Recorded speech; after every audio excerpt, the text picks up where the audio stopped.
नमस्कार दोस्तों, अनुष्ठान क्लास में के यूट्यूब प्लेटफॉर्म में आप सभी का स्वागत है। केवीएस की पेडोलॉजी सीरीज स्टार्ट की गई है, तो उसमें आपने ये देखा था कि चाइल्ड डेवलपमेंट क्या है, कॉन्सेप्ट ऑफ ग्रोथ क्या है या वृद्धि की परिभाषा क्या है, इन सब के बारे में आप विस्तृत रूप से चर्चा की थी। उसी क्रम में चलते हुए अगला टॉपिक हम पढ़ते हैं उसी यूनिट का, जिसका नाम है सीखने को समझना। तो उसी में हम बढ़ते हैं आगे की ओर और पढ़ते हैं डेवलपमेंटल इश्यूज, यानी विकास संबंधी मुद्दे क्या हैं। तो आप देखेंगे डेवलपमेंटल इश्यूज में जो विवाद के मुद्दे दिए गए हैं वो 3 प्रकार से दिए गए हैं, जिसमें कुछ वैज्ञानिकों ने निरंतरता मानी है, कुछ ने प्रकृति मानी है, कुछ ने जन्मजात मानी है, और उसी में कुछ ऐसे वैज्ञानिक हो गए जो एक दूसरे के विपरीत हुए। निरंतरता को अनिरंतरता कहा, प्रकृति को पोषण कहा और प्रारंभिक अनुभव को बाद का अनुभव, या कह सकते हैं स्थिरता बनाम परिवर्तन का। तो इस प्रकार से आपके जो विकास संबंधी मुद्दे हुए वो 3 प्रकार के हुए। पहला हुआ निरंतरता बनाम अनिरंतरता, दूसरा हुआ प्रकृति बनाम पोषण। तो प्रकृति बनाम पोषण को अगर अन्य नाम पूछा जाए कि इसके अन्य नाम क्या हो सकते हैं, तो पहला नाम है आनुवंशिकता बनाम पर्यावरण, दूसरा है जीव विज्ञान बनाम संस्कृति। ये सारे प्रकृति बनाम पोषण के ही अन्य नाम हैं। उसी क्रम में देखते हुए हम चलेंगे कि परिपक्वता बनाम सीखना भी क्या है, प्रकृति बनाम पोषण का ही अन्य नाम है। इसे जन्मजात बनाम अधिग्रहित क्षमताएं भी कहते हैं। ठीक है, ये आपके 2 प्रकार की विकास संबंधी मुद्दे हुए। तीसरा प्रकार अगर आपको बताया जाए तो वो है प्रारंभिक अनुभव बनाम बाद का अनुभव, या इसी का अन्य नाम से जाना जाता है स्थिरता बनाम परिवर्तन संबंधी विकास के मुद्दे। अब इन सभी मुद्दे को डिटेल से स्टडी करने के लिए हमें नेक्स्ट स्लाइड पर चलना होगा, और उसमें देखते हैं कि ये निरंतरता बनाम अनिरंतरता क्या है, प्रकृति बनाम पोषण क्या है, प्रारंभिक अनुभव बनाम बाद का अनुभव क्या है। तो उसी क्रम में हम आगे की ओर चलते हैं और आगे स्लाइड को बढ़ाते हैं और उसमें टॉपिक पढ़ते हैं कि निरंतरता बनाम अनिरंतरता की परिभाषा क्या है, इसको किस प्रकार से परिभाषित कर सकते हैं, किस प्रकार से समझ सकते हैं। तो इसको परिभाषित करने के लिए 2 वैज्ञानिक हुए, एक वाइगोत्स्की हुए और एक पियाजे हुए। ठीक, तो वाइगोत्स्की का ये मत था कि विकास जो होता है निरंतर होने वाली प्रक्रिया है, लेकिन पियाजे जो कहते हैं कि विकास निरंतरता वाली प्रक्रिया है। तो उसको देखिए किस प्रकार से हम अध्ययन करते हैं और उसके बारे में क्या अंतर दिए गए हैं उसको समझिए। निरंतरता क्या है? निरंतरता का जो समर्थन करने वाले मनोवैज्ञानिक हुए, उनका पहला नाम है B.F. Skinner, Ivan Pavlov, John Watson, Richard Atkinson, Richard Shiffrin, Carl Rogers, Abraham Maslow, Charles Darwin, David Buss, Konrad Lorenz, Robert Sapolsky, Albert Bandura. इनका यह मानना था कि विकास निरंतर होता है, लेकिन अनिरंतरता में के जो मनोवैज्ञानिक हुए जीन पियाजे, Erik Erikson, Sigmund Freud, Kohlberg, इनका मानना था कि विकास में निरंतरता नहीं होती है, बल्कि यह अनिरंतरित रूप से चलती रहती है। ठीक है, इसी क्रम में क्या कहा जा सकता है, कहा यह जा सकता है कि विकास एक निरंतर चलने वाली क्या है, प्रक्रिया है। और इसी में पियाजे ने क्या कहा था कि बालक में जीववादी चिंतन पूर्व संक्रियात्मक अवस्था में पाया जाता है, जहां बालक निर्जीव वस्तुओं को जीवी समझने लगता है। ठीक है, तो इसके बाद हम बताएंगे इसका कंक्लूजन किस प्रकार से निकलता है। तो आगे की ओर बढ़ते हैं अगली स्लाइड पे और देखते हैं कि आगे निरंतरता और अनिरंतरता की क्या अंतर बताए गए हैं। अब बात करें निरंतरता की ओर, तो इनका मानना था कि विकास क्या होता है, सदैव ऊपर की ओर चलता है और निरंतर विकास होता है, यानी विकास जो होता है सदैव ऊपर की ओर चलता रहता है। तो अगर ऊपर की ओर चलता है तो आप क्या समझ सकते हैं कि क्या हो सकता है, ऊपर की ओर चलता है और निरंतर विकास होता है, यानी बालक कुछ न कुछ सीखता रहता है। जैसे कि बालक पहले ज़मीन पर रहकर चलना सीखता है, या हम ये कह सकते हैं बालक पहले लेटना सीखता है, उसके बाद ज़मीन पर रहना सीखता है, उसके बाद घुटनों के बल सीखता है। तो आप देख रहे हैं कि निरंतर क्रम में प्रक्रियाएं होती जा रही है और बालक क्या कर रहा है, सीख रहा है। लेकिन अनिरंतरता में क्या होती है, अनिरंतरता को कई चरण के माध्यम से समझाया गया है कि विकास में निरंतरता नहीं होती है। ठीक है, अब दूसरी बात ये करते हैं कि दूसरी बात समझते हैं कि इनका मानना यह था कि विकास का ग्राफ कर्व होता है, यानी जो निरंतरतावादी थे, जो वाइगोत्स्की थे, उनका ये मानना था कि विकास का कर्व ग्राफ जो बनता है वो बिल्कुल कर्व होता है, यानी कि बढ़ता हुआ आगे की ओर झुक जाता है। यानी अगर हम इसके बीच में ग्राफ खींचें तो ग्राफ आप देखेंगे, ग्राफ कुछ इस प्रकार से जाएगा, यानी ग्राफ कर्व के रूप में क्या होता है, बढ़ता जाता है। लेकिन अनिरंतरता में क्या होता है, अनिरंतरता में जो ग्राफ प्लॉट बनता है, सबसे पहले एक बार ग्राफ बनता है, फिर सपाट रहता है, फिर एक बार ग्राफ बनता है।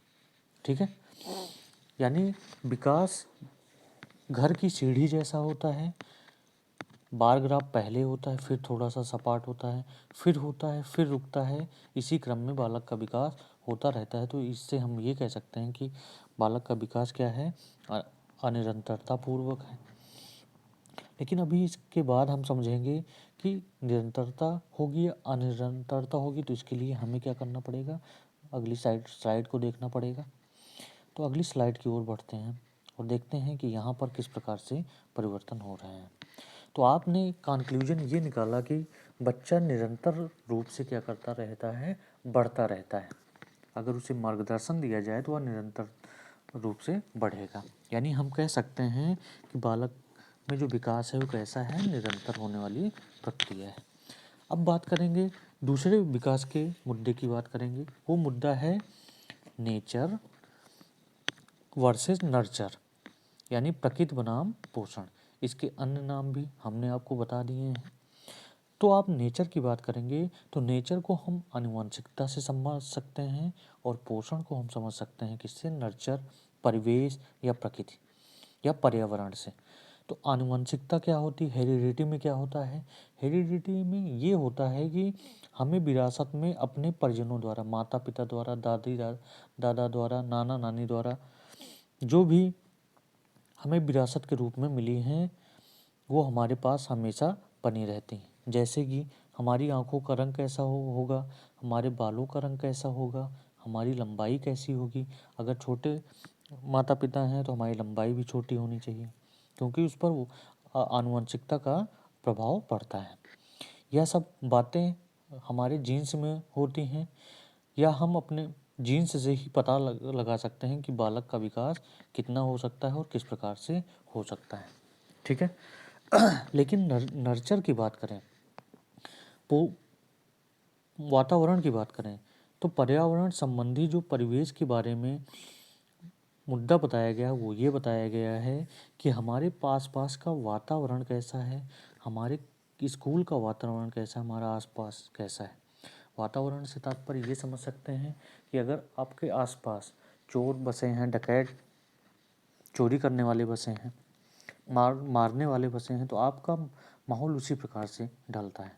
आपने देखा होगा कि एक घर से कई लोग आईएएस बने हैं, तो उनका माहौल ही उस प्रकार से हो जाता है, यानी वातावरण का हम कह सकते हैं सीधा सा प्रभाव पड़ता है। ठीक है, इतनी बात समझ में आ गई।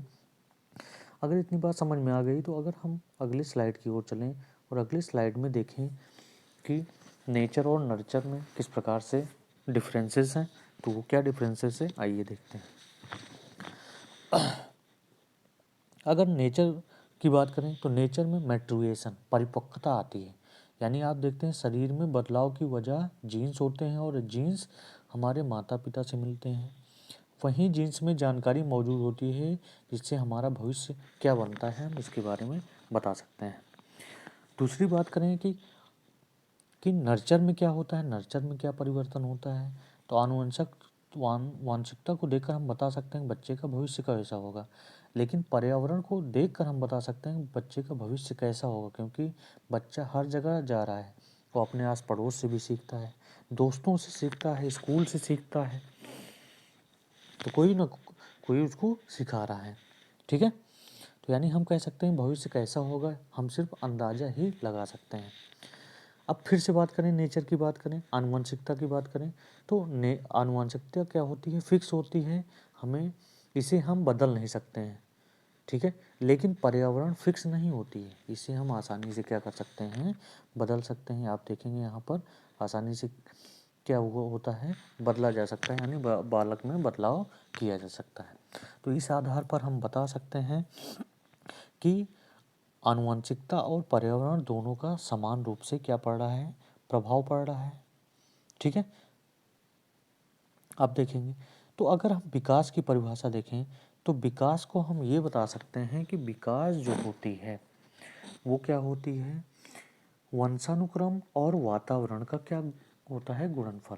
और इस परिभाषा को दिया है वाटसन ने ये कहा है, वाटसन के अनुसार तो वंशानुक्रम को शून्य समझते हैं, लेकिन वुडवर्थ जो थे उन्होंने ये कहा कि विकास जो होता है वंशानुक्रम और वातावरण का गुणनफल होता है।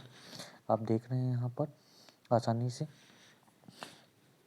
ठीक है, यानी हम क्या समझ सकते हैं कि आनुवंशिकता और पर्यावरण एक दूसरे को प्रभावित करते हैं। यदि इन दोनों में से कोई भी एक कम या ज़्यादा होता है तब बच्चे के विकास पर असर होता है। जैसे कि आनुवंशिकता की कमी है, मान लीजिए किसी बालक को आनुवंशिकता की कमी के कारण उनकी मानसिकता पर प्रभाव पड़ता है, तब आप उसको कितना भी अच्छा पर्यावरण दे दीजिए उसका विकास नहीं होगा जैसा कि एक आम बालक का होता है। लेकिन पर्यावरण से क्या होता है, मान लीजिए एक बालक है जो कि जन्म से बुद्धिमान नहीं है, यदि उसको अच्छा पर्यावरण दिया जाए तब उसके अंदर पर्यावरण का असर दिखेगा और उसके मानसिक विकास में प्रगति होगी।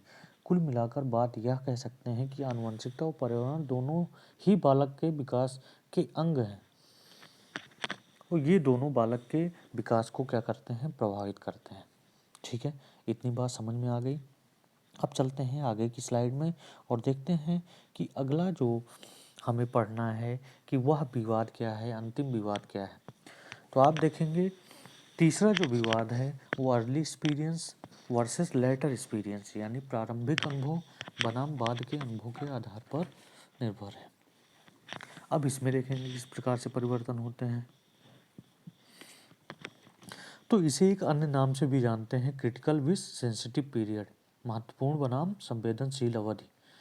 और इसकी खोज और इसमें जो अंतर बताया वो फ्रायड और इरिक्सन ने बताया। इन दोनों के बीच इस बात को लेकर मतभेद हुआ कि बच्चे का अनुभव प्रारंभिक अनुभव होना चाहिए या फिर बाद के अनुभव होना चाहिए। तो कौन सा अनुभव सबसे अच्छा है, या दोनों आपस में सिद्ध करने का प्रयास करते रहे। अब इसमें सिद्ध क्या किया गया कि व्यक्तित्व जो विकसित होने के बाद स्थिर रहता है, व्यक्तित्व जो होता है स्थिर रहने के बाद स्थिर होता है, लेकिन विकास के दौरान व्यक्ति में आजीवन परिवर्तन होते रहते हैं। हम निष्कर्ष ये निकाल सकते हैं कि विकास के सभी पक्ष परिवर्तनशील होने के बाद भी कैसे होते हैं, स्थिर होते हैं, यानी परिवर्तन होता जाएगा और वो आप में स्थिरता को बनाए रखेंगे। तो इस प्रकार हमने देखा कि विकास के जो मुद्दे थे वो आपके मुद्दे इस लेक्चर में ख़त्म हो गए हैं। कल हम बात करेंगे कि प्रिंसिपल क्या है, प्रिंसिपल ऑफ डेवलपमेंट क्या है, उसके बारे में हम आसानी से चर्चा करेंगे। ठीक है, तब तक आप अपने एग्ज़ाम की तैयारी करते रहिए। तब तक के लिए बाय, जय हिंद दोस्तों।